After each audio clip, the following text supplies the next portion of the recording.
Depuis des années, son nom divise, dérange, enflamme la Côte d'Ivoire. Certains le voient comme un symbole de résistance, d'autres comme une figure controversée de l'histoire politique. Mais aujourd'hui, Charles Blé Goudé parle, sans détour, sans filtre. Dans cette déclaration rare, il se dévoile, répond aux questions que beaucoup n'osaient plus poser et trace une ligne claire sur son avenir politique. Ce que vous allez entendre n'est pas anodin. Regardez jusqu'au bout, car cette sortie pourrait bien changer la perception que vous avez de Blé. Avant d'aller plus loin, likez la vidéo, abonnez-vous et partagez, car ce que vous allez entendre est important. Justement, parlant de bilan général de cette élection présidentielle, c'est un scrutin qui a quand même été émaillé de violence par endroits. On se souviendra par exemple de cette tentative d'incendie déjouée concernant une installation du site gazier de la société Foxtrot. Ça veut dire que d'un côté, il y avait un peu de violence quand même dans les pratiques de certains. Quel bilan faites-vous, vous, de au sortir de cette présidentielle? Vous avez vu, M. Ali, vous êtes venu m'interroger à La Haye. C'est cela. Je vous ai dit ce que je viendrais faire. Vous en souvenez? Absolument. Je viendrais être l'aiguille pour recoudre ce qui a été déchiré. Un prince, avant de se battre, doit dire pourquoi il se bat. Parce que j'ai tiré les leçons de la crise ivoirienne. On n'aurait pu ne même pas enregistrer un seul blessé lors de ces élections. Si nous tous, on avait compris que oui, il y a ce qu'on veut obtenir d'un gouvernement. Si on ne l'obtient pas, il y avait près de 8 millions d'inscrits, 8 500 000 d'inscrits sur la liste électorale. C'est de la Souba. Selon la CEI, je ne veux pas discuter tes chiffres, 50% ont voté. Environ 4 millions et quelques. Sur les 4 millions qui ont voté, 3,5 millions ont donné leur voix au président actuel qui a été élu. Faites la soustraction. Si nous nous étions mis ensemble au sein de l'opposition, si on avait pris de la hauteur par rapport à nos problèmes de personnes, on ne serait pas aujourd'hui en train de parler des morts, on serait en train de dire que nous aussi, nous avons peut-être 49% ou 50%, parce que c'est les 5 millions et quelques qui n'ont pas voté. Parce qu'il faut le dire, le président Ouattara, il a battu campagne. Ah oui, il a mobilisé toutes ses troupes. Moi, je voyais même des gens qu'on transportait, parce qu'ils ne pouvaient pas marcher pour aller faire voter. Ça veut dire que le monsieur, il a pris sa campagne au sérieux. Si de l'autre côté, en face de lui, nous aussi, on avait fait bloc, j'ai été radié. Autour d'un candidat? Autour d'un candidat. On pouvait au moins avoir ce gentleman agreement. Et puis donner une feuille de route à celui qui allait être élu en notre nom, mettant de côté les problèmes des personnes. Aujourd'hui, on serait en train de discuter la présidentielle. Et je pense que l'issue de cette présidentielle aurait été autre que ce à quoi nous avons assisté. C'est une question dont vous avez discuté au sein de Cap Côte d'Ivoire, qu'on ferait bloc autour d'un candidat à un moment donné de cette présidentielle? Malheureusement, chacun se croyait déjà élu président. Et c'est ça que j'ai appelé les petits agendas personnels, qui nous éloignent de la cause commune. La cause commune, c'est quoi? L'alternance. Comment l'obtenir? Avec le président Gbagbo, avec le président Thiam, avec Guillaume Soro, avec Charles Blé Goudé, Simon Gbagbo ou Don Melo. Si les autres n'ont pas été sur la liste, on le regrette. Mais quelle est notre stratégie? C'est en ce moment que j'avais donné une anecdote que les gens n'ont pas compris, ils étaient fâchés, je leur présente mes excuses ici. J'ai parlé de l'équipe nationale de Côte d'Ivoire qui peut aller jouer. Et Didier Drogba a un carton rouge. On fait quoi? On plie bagage pour revenir à la maison?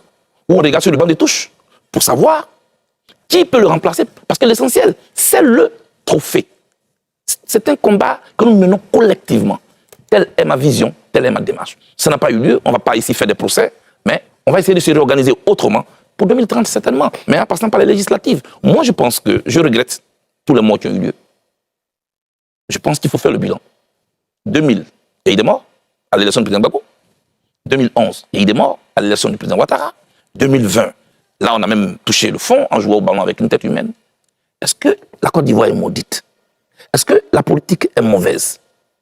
Qu'est-ce qui arrive à notre pays? Ce sont des questions que, en tant que leader d'opinion, on doit se poser, mettant de côté nos ambitions personnelles. Parce que, Ali, in fine, on se bat pour qui? Pour nous ou pour le peuple de Côte d'Ivoire? Comment on se donne des règles communes qu'on doit respecter? Comment on ne méprise pas l'autre? Comment on n'humilie pas l'autre? Quel enseignement tirons-nous de ce que nous avons vécu? Ceux qui sont morts, ils n'étaient même pas candidats pour être députés. Moi, j'étais à Nayo. Des gens que je vois brûler vifs. On a la possibilité de tourner cette page-là, de créer une nouvelle page de paix en Côte d'Ivoire. C'est à ça que moi je veux travailler. Tous ceux qui ont été choqués par mes propos, par ma démarche, qui ne comprennent pas, je leur explique ce soir que j'ai une seule démarche. Rassembler les Ivoiriens de nouveau, pour qu'on puisse bâtir ce pays dans le respect de nos différences. Tout le monde ne peut pas être RHDP, tout le monde ne peut pas être PPACI, tout le monde ne peut pas être MGC ou COGEP. Tout le monde est Ivoirien d'abord. On peut travailler à ça. Tel est le bilan que je fais de cette élection, sans accuser ça et là. J'ai félicité celui qui a gagné, je l'assume. C'est une élégance, c'est ma culture démocratique. Et puis, parce que le jour où moi je serai élu, je veux bien que mon adversaire me félicite. Très bien. Alamine? En parlant de ça aussi, par rapport à votre ambition présidentielle, comme vous le dites, on se bat pour qui? Pour nous ou pour la Côte d'Ivoire? Donc vous avez dit à plusieurs reprises que vous voulez être président de la République de Côte d'Ivoire et que vous voulez diriger ce pays. Dans le même temps, vous dites que vous ne serez jamais candidat à une élection présidentielle où le président Laurent Gbagbo est candidat. Donc la question que je voudrais poser, est-ce que ce n'est pas un peu égoïste d'hypothéquer le bien-être de l'ensemble des Ivoiriens pour une fidélité ambiguë vis-à-vis d'un Laurent Gbagbo qui aujourd'hui ne prononce même plus votre nom? En quoi vous jugez ma fidélité ambiguë par rapport à Laurent Gbagbo? C'est vous qui posez la question, mais on discute, on échange. Bien sûr, bien sûr. En quoi elle est ambiguë, cette fidélité? Oui, parce que le président Laurent Gbagbo aujourd'hui, vous avez dit la dernière fois que ça fait au moins 3 ans, depuis votre retour en Côte d'Ivoire, il ne veut pas vous recevoir, on assiste à des discours interposés, c'est moi qui cuisinais pour lui, le président Laurent Gbagbo dit non, c'est Nadi Bamba qui donnait la popote, c'est un jeune qui cuisinait pour nous lorsqu'il a démissionné, celui que vous savez là a fait l'intérim. Donc on assiste à des discussions interposées où on s'est dit il y a quelqu'un qui affirme une volonté de fidélité et un autre acteur qui ne prononce même plus son nom. Donc c'est vis-à-vis de cet acteur-là que vous ne voulez pas être candidat, s'il est candidat, sachant que vous voulez servir le peuple de Côte d'Ivoire par un programme. D'où la question. Le président Gbagbo a été président à 56 ans. J'en ai 53. Le président Ouattara Dans 3 ans, il n'y aura pas de présidentielle. Donc, oui, si vous... j'aurai 58 ans en 2030. Si vous remportez l'élection. Voilà. Non, j'ai dit j'aurai 58 ans. Ah d'accord, très bien. En 2000. En 2030. Donc, en fait, vous dites que vous avez du temps. Moi, j'ai mon temps. Deuxièmement, moi, je suis africain. Sur ce plateau, et Ali Diarasouba est là, je dis que je ne veux pas commenter mes rapports avec le président Gbagbo. Le président Gbagbo, c'est un père pour moi. C'est moi qui l'ai décidé. Ce nom de mon père s'appelle Blégné pour Marcel. Mais je dis que le président Gbagbo est mon père. En Afrique, un père peut se permettre tout ce qu'il veut sur son enfant. Même en plein village, en pleine rue, il peut même vous taper. Mais quand il s'agit... Allez-y. Vous l'assumez.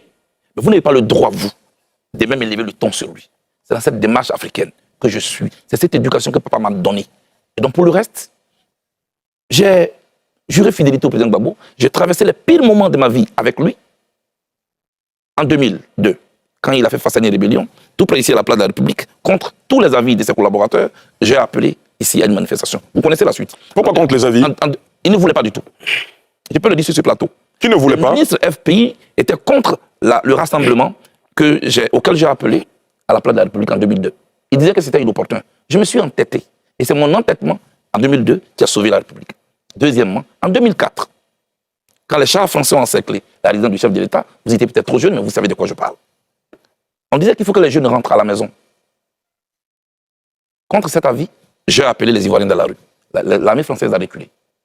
Ça, c'est ce que moi j'ai fait. Je vous épargne les détails jusqu'à ce que, parmi tous ces collaborateurs, on l'arrête, on nous amène nous deux à la Cour pénale internationale.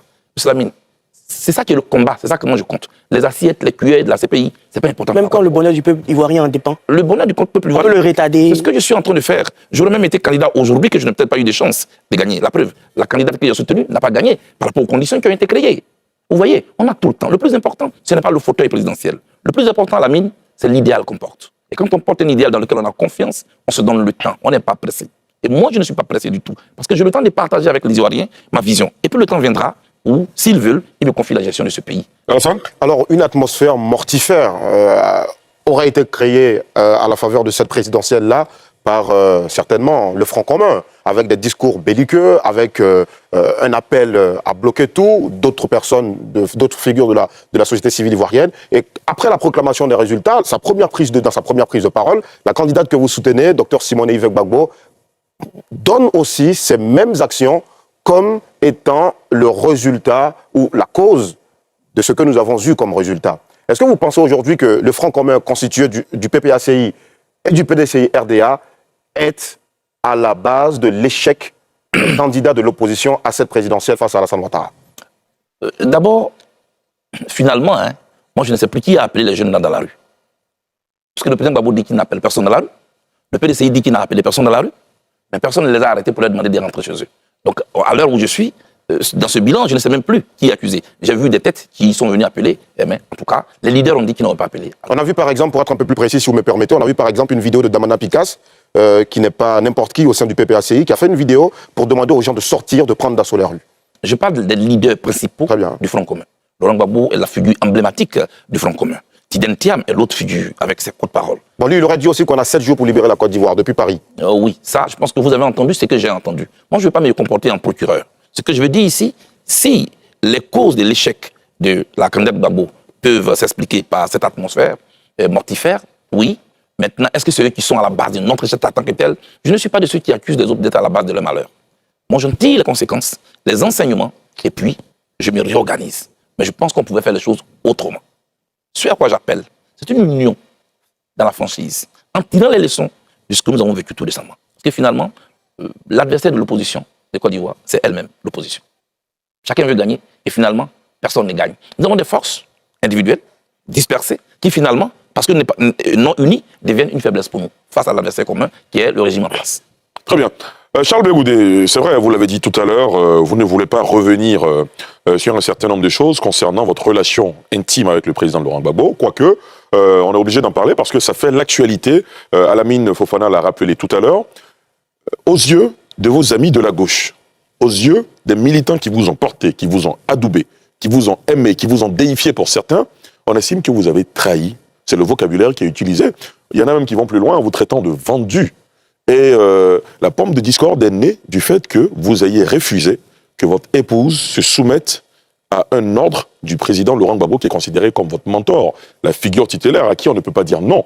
Et cette crise-là a suscité finalement tous les déboires que vous avez avec le président Laurent Gbagbo. Si vous le permettez, on a une vidéo qui a fait le tour des réseaux sociaux notamment, où l'un des acteurs principaux du PPACI rappelle qu'il est témoin oculaire des faits au cours desquels le président Gbagbo vous a demandé d'exécuter un ordre et que vous avez refusé. Je vous propose d'écouter. Les gens comprennent ça. Il était là. Quand le président Laurent Gbagbo me dit, accompagne-moi pour que je parle à cette dame. Cette dame n'était personne d'autre que la femme de Besgoudé, Solange. Acté devant moi. Il a dit, tu diras à fille, s'il veut être candidat, qu'il soit candidat. Mais qu'il ne me tienne pas de faussaire.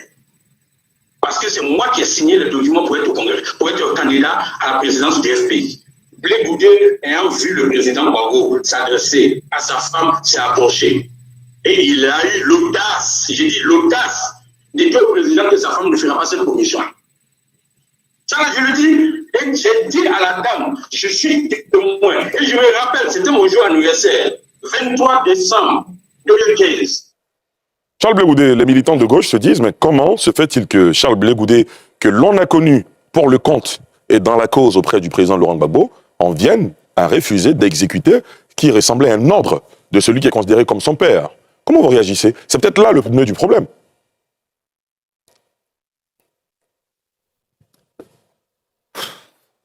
Ali, tout ça c'est gênant. Comment? C'est gênant tout ça. Vous savez, ça fait la 12e fois que dans ma carrière politique, j'ai fait la prison. 11 fois en Côte d'Ivoire, la 12e fois, c'était à la Cour pénale internationale. Les 11 fois, quand nous sortions des prisons, on était unis. J'ai fait la prison avec Guillaume Soro. Tout ce qui nous a opposés. Avez-vous une fois entendu Guillaume Soro dans ce pays dire, quand j'étais en prison avec Charles Blé Goudé, il a fait ceci, il a fait cela. Avec tout ce qui nous a opposés dans ce pays, vous le savez. Et tout ce qui nous oppose aujourd'hui. Damana Picasse, j'ai fait la prison avec lui. Aujourd'hui, le PPA, c'est M. Kojep. Malgré tout ce qui nous oppose, vous l'avez une fois entendu dire, quand j'étais en prison Charles Blé Goudé, je suis de ceux avec qui j'ai fait vraiment la prison quand j'étais étudiant. Surtout Soul et les autres. C'est la première fois dans ma vie, d'ancien prisonnier, que je sors d'une prison, que tout ce qu'on a fait à prison est sur la place publique. Ce monsieur qui vient de parler, avec mépris, regardez comment quand il parle de ma femme, il dit, je veux parler à cette dame. Il s'agit de Demba Traoré, pour le préciser, qui représentait donc dans la Le président m'a dit, je veux parler à cette dame. D'abord, le ton condescendant ne peut pas venir du président Gbagbo. Je connais le président Gbagbo, plus que lui. Mais il dit qu'il était témoin oculaire. Qu'il a été témoin, je suis en train de vous parler. Très bien. Ce monsieur n'a jamais perdu une seule seconde de sa liberté. Donc, il ne sait pas ce que c'est qu'être en prison. Parce que lui, il venait à la prison. Moi, j'étais en prison. Vous venez d'entendre les propos de Charles Blé Goudé. Un message fort, une prise de position claire et des mots qui relancent le débat politique en Côte d'Ivoire. Qu'on soit d'accord ou non, ces déclarations ne laissent personne indifférent. Si cette analyse vous a intéressé, likez la vidéo, abonnez-vous à la chaîne et partagez autour de vous. Dites-nous surtout en commentaire ce que vous pensez réellement de cette sortie. Ici, on décrypte l'actualité politique sans filtre.